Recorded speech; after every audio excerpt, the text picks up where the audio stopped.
বাংলাদেশ থেকে কাকা শ্বশুর বেড়াতে এসেছিলেন, কালকে চলে যাবে।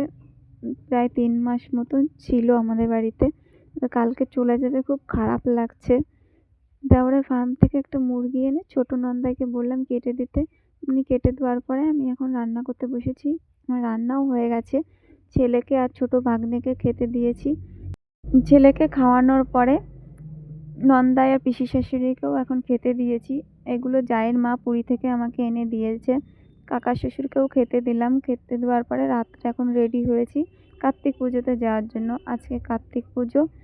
কার্তিক পুজোতে যাওয়ার জন্য আমরা সবাই এখন বেরিয়ে পড়েছি। এসে দেখি পুজো হয়ে গেছে। প্রসাদ খেয়ে বাড়িতে এসে ছেলেকে এখন পড়াতে বসেছি।